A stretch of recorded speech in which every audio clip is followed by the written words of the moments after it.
Channel 6 at 11, sex trafficking in Columbia County. Why a recent arrest is bringing attention to a growing problem.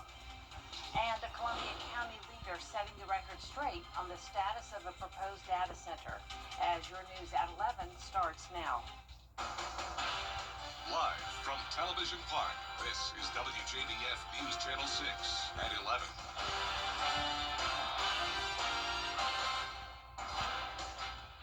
Good evening, everyone. I'm Jenny Montgomery. Thank you for joining us.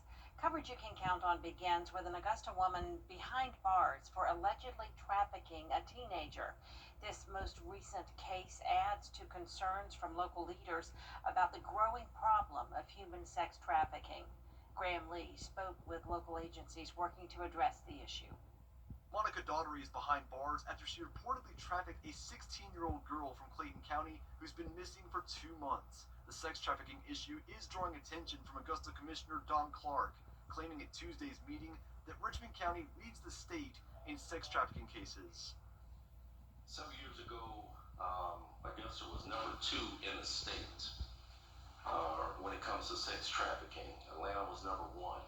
Data from the FBI shows there's been more than 200 victims of human sex trafficking in Georgia over the last 5 years, with a majority of those victims ranging in age from 10 years old to 19 years old.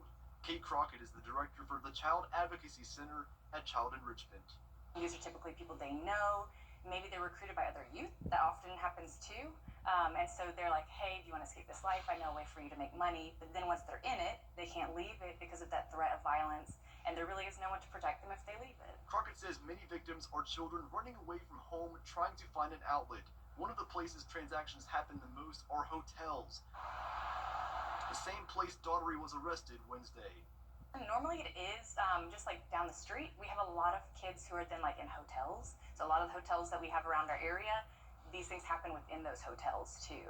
Child Enrichment says the best prevention starts with creating a safe environment in the home, but it also takes extra community support to help parents and guardians. So I think a big part of it comes from like they feel exhausted. They feel like they're not receiving support to help them with their kids' behaviors. And so I feel like it really takes more community support and helping them with these children. It's something that we need to really truly work towards addressing and remove ourselves from such a prominent spot on the list in the state. Daugherty is currently in the Columbia County Jail facing multiple charges. If you suspect human trafficking, you're encouraged to contact the FBI hotline. Time now for a first look at the weather with Chief Meteorologist Jenna Petracci. Jenna? Well, Jenny, it was a beautiful day once again, and tonight is nice and clear and dry as we start out with a look at our Terry Lambert Hyundai Skyview cam down in Emmanuel County. All of the CSRA was dry today, and we started out in the middle 40s, so a few degrees below average, but not as cold as it has been over the previous few nights. The afternoon was warm and actually right on track with average at 77. Current temperatures are now down to the upper 40s in Sylvania. Some of us still in the upper 50s though, like McCormick and Evans at 58. Augusta in between at 52, 54 in Wrightsville, and 57 in Waynesboro. So the reason why the temperatures haven't cooled off a whole lot yet is actually because we do still have some winds. That always keeps our temperatures a bit warmer. 3-mile-per-hour winds in Augusta, 7 in Aiken, but we do still have those wind gusts up to around 15 to 20 miles per hour. As high pressure moves closer to our area, the winds will settle down over tonight, so expecting calm conditions tomorrow down to 40 at 8 a.m. Plenty of sunshine to enjoy as we head into the weekend, but we could see rain on Sunday. More details coming up, and back to you, Jenny. All right, thanks, Jenna. The South Carolina Supreme Court is hearing a case about a possible pay raise. North Augusta's rapid growth may soon hit a limit, not because of land or funding, but because of sewer space. The sewer system is nearly full. The Horse Creek plant is handling almost all of its capacity, with room for only about 2,500 more homes. Upgrades are planned, but won't be finished for years. The thing about any kind of industrial construction is you can put a time limit on it, and you can say that it's going to be done at a certain time. Even though you're looking at 2-3 years out, it can turn into 4, 5, 6 years, depending on what issues they come upon as they're doing it, and that's worrisome. Nearly 9,000 homes already approved are covered, but any new projects may have to wait until the sewer system catches up. The proposed data center project in Columbia County has sparked a lot of discussion and concern from the community. News Channel 6's Francis Floresca takes a closer look at what's driving the conversation. The Columbia County Board of Commissioners released a statement Tuesday addressing those concerns, including what they say is the spreading of false information and accusations of criminal misconduct. It's not the way we do business in Columbia County. And I think it really all started because, we have a rezoning for a large project that was one step in a multi-step process, and the county really can't give a lot of information because we don't have a lot of information. We are working through this as a board, as a county, as a development authority, and really as a community. However, Alan Wyatt, who lives in Appling by the area of the proposed data center, says the statement did not change how he feels about it. Feeling is, no change in the way I felt about the whole thing. They didn't really give us any new information. They just confirmed that they're not going to reverse the decision on the zoning.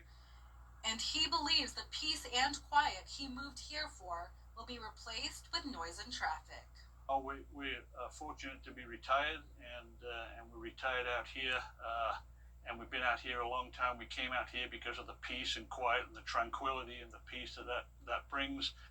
But Columbia County Manager Scott Johnson says he hopes noise will not be an issue. So the buffer that's in place on the project we're talking about right now has a 500-foot buffer between the data center project and residential. So that's a football field and a half of all trees.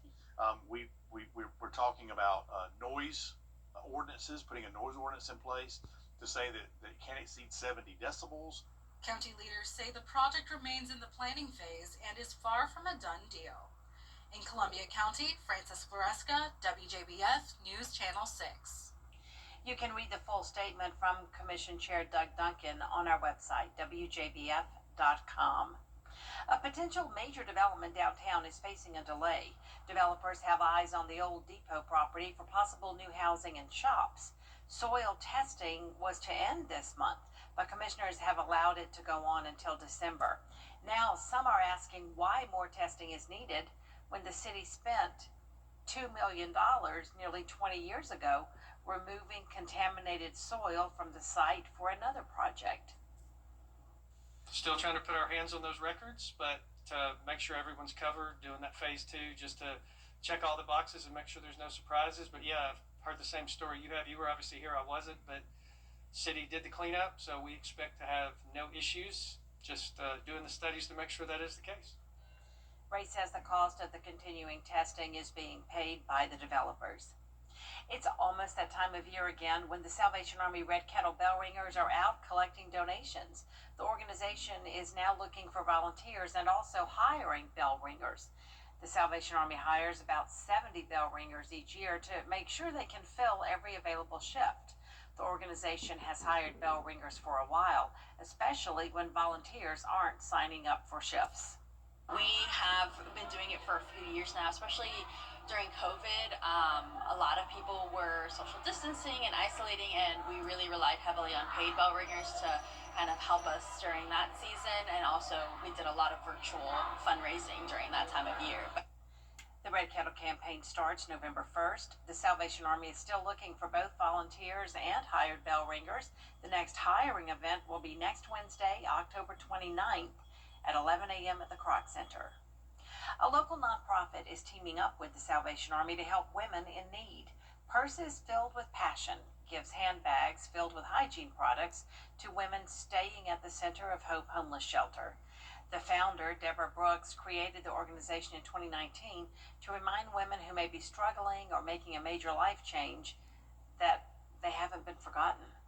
I saw other organizations doing something similar, and I said, hey, let me come up with something. What about Purses Filled with Passion? I'm passionate about helping others, loving on people. Everything that you see here today, the purses, everything, they're donated. Sometimes people send money, and I go out and I make purchases of different items, and I put it into the bags for the ladies. Each purse contains items such as soap and toothpaste or clothing for cold weather. The bags also have inspirational books or cards in them. Fantastic fall weather with those cold mornings returning, dropping to around 40 degrees tomorrow, but a nice warm afternoon. And eventually we could see some rain next week. I'll have your full Vapor 6 forecast right after this break. It's time to go see The Coffee Club on News Channel 6, sponsored by Honda Cars of Aiken. Now, your most accurate forecast with WJBF Live Viper 6. Welcome back, and thank you for joining us on this Wednesday evening. It was a beautiful day once again. We had clear skies and some breezy winds, but you can see here on our Terry Lambert Hyundai Skyview cam, the flag is still blowing, but the winds have definitely settled down, actually just at 3 miles per hour in Augusta. 52 degrees out there, dew points are low, dry air still in place, with those temperatures pretty much in the 50s across the board. Now, you can see the winds are coming out of the northwest, with gusts still around 10 to 20 miles per hour, slightly higher in our northern counties, keeping those temperatures elevated, at least for now. But as the winds settle down overnight, that's when we'll start to see those colder temperatures, allowing for that radiational cooling.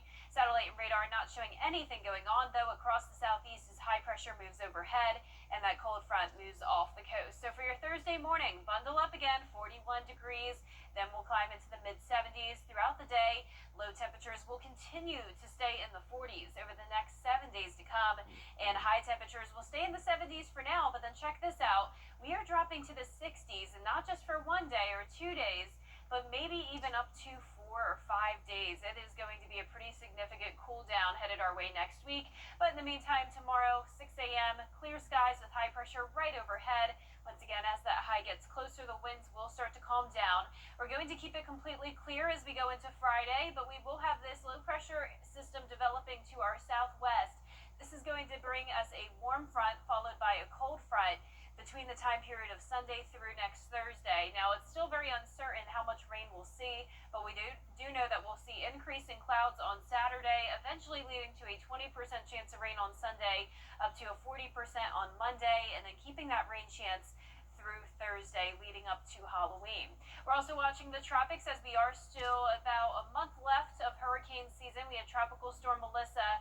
50-mile-per-hour winds may not seem very significant at this time, but as of the 11 o'clock update, you can see that the National Hurricane Center is still expecting this to become a major hurricane by this weekend, and not just a Category 3, but a Category 4 with 130-mile-per-hour winds by Monday, very close to Jamaica and putting Cuba and the Bahamas as well in the danger zone, because notice it's not going to stay in the Caribbean or likely go into the Gulf. It's likely going to turn into the Atlantic, and we'll continue to watch it from there. But as of now, I'm not concerned for the CSRA. Lows tonight will be in the lower 40s. Highs tomorrow will be in the middle 70s. Your 10-day forecast is showing great weather continuing. We will have that chance of rain starting on Sunday, continuing through Thursday morning. Any rain that we get would be very beneficial for us, but luckily it is drying out with sunshine returning just in time for Halloween with those highs in the 60s. Back to you, Jenny. All right, thanks, Jenna. And your winning numbers tonight in the South Carolina Lottery, pick 3, 2, 7, 3. And the pick 4 winning numbers, 9, 2, 2, 9. Fireball 8. We'll be right back. Find your perfect sofa. People join the family Y for all kinds of different reasons. What's your why? My why is strengthening community. My why is developing young professionals. My why is staying in shape and playing pickleball. My why is fitness with friends. My why is staying strong for my grandchildren. That's my why. That's my why. What's yours? For over 65 years, Rowell Electric has provided expert electrical services to homes and businesses across Waynesboro and eastern Georgia. Since 1955, we've evolved to meet changing electrical needs, including becoming a top Power Pro Elite dealer for Generac. Rowell Electric, your local dealer for Generac home standby generators, keeps you powered through any storm. With Generac, you get automatic, reliable backup power when you need it most. Trusted, recognized, reliable. Call Rowell Electric today. The WJBF Live Viper 6 Skyview Network is sponsored by Terry Lambert Hyundai. Low prices, big selection, and committed to quality customer service. Now, WJBF sports coverage you can count on. Well, this Wednesday we have another Scholar athlete that excels in the classroom, on the field, and in the community. This week is Matthew Hood from Edmundburg Academy. Now, Matthew is a three-sport athlete playing football, track, and baseball. He's been playing on the varsity football team since his freshman year and was a part of the back-to-back GIAA state championship teams. He was also named EBA's most outstanding defensive player last season and a state runner-up last year playing baseball. Now, academically, he has a 4.0 GPA along with a long list of academic achievements, being on the leadership board, Fellowship of Christian Athletes, students, and much more. You just gotta keep your priorities straight and do your work when you're not at practice or games. If you go to our weight room, he's got tons of our school records for strength and weightlifting, and they'll be up there for a long, long time. And so we think about, I think about his 4 years of hard work. Always been towards the top of his class, and then he's been a very consistent player who's just, this year as a senior, has gained into a tremendous leadership role. The guys look to him now. He's that type kid, you knock him down, he's gonna keep coming back over and over and over again. And I think starting in 8th grade, he found the weight room, and he hasn't left. I mean, he is there year-round. If we're on holiday or on vacations, he's out here working every day. Augusta, Jefferson. Now, Matthew wants to major in mechanical engineering, hopefully at the University of Georgia. Congrats to Matthew on his award. The Augusta Athletics Department celebrated a brand new state-of-the-art sports performance center at Kristen Berry Fieldhouse. AU student athletes, coaches, and alumni gathered for the official ribbon-cutting ceremony debuting the Alvin and Yvette Harris Sports Performance Center. The new space is over 4,000 square feet and named after the Harris family, who are longtime AU supporters. Now, the student athletes can use brand new equipment to enhance their performance on the court and playing field, and they now have a much bigger facility to train in, as they used to share workout space in a smaller weight room. This facility not only will impact every single student athlete here at AU, it's going to make a significant difference for every student athlete that will walk through those doors for many, many, many years to come. This facility has also become a huge selling point from a recruiting standpoint. When I meet recruits, when coaches bring them through our facility for the first time, you can see parents, athletes, their eyes light up. Now, AU student athletes also shared their excitement for this new facility. The ARC Musketeers are the last volleyball team standing in the postseason, squaring off against Lafayette in the Elite Eight. Now, the ARC student section showing up to support the team in this match. The first set belonged to Lafayette, but the Musketeers answered back in the second. Harper Beckham sets it up for Tucker Brigham. She gets the kill, then a nice defensive play. Brigham and Talia Freeman go up for the block. The Ramblers can't recover. Musketeers win neck third set. Caitlin Rivers with the serve, and that would do it. ARC wins it. They will advance to the Final Four in back-to-back years. At the beginning of the season, that was the first thing we said at our first practice, was wanting to get back to where we were last year. So being able to be more calm, hopefully now our experience with being in the Final Four again, hopefully we don't want the same redo as last year. Now the Musketeers will play on Saturday at Providence Christian Academy at noon. That's it for sports. We'll be right back. It's time to update that old tub. We have 6.3. Want to get up close and personal with the weather? Request a school visit from the Live Viper 6 weather team today. It's a cool and exciting way to bring the fun and fascination of weather to students of all ages. Or take a field trip to our state-of-the-art studios at Television Park in Augusta. It's an interactive experience your class won't forget. Request a Live Viper 6 school visit or studio tour by signing up today at wjbf.com/schoolvisit. Our 10-day forecast is showing sunshine over the next couple of days with highs in the mid-70s, lows in the low 40s. Then we'll see a chance of rain Sunday into next week, eventually cooling down with the sun coming back for Halloween. When is the right time to carve your Halloween pumpkin? A lot of us learned this the hard way. A carved pumpkin stays good for about 3 days max before it starts to break down. 1 minute you've got a spooky grin, the next minute you've got a collapsed orange blob, and never mind the smell. If possible, wait until the day before Halloween to have the ultimate pumpkin carving experience. That way it'll be beautiful and fresh for the big day. Good advice. Yes. And that's our report. And everybody, thank you for watching. Mary Barkley will be here for Good Morning Augusta. Good night.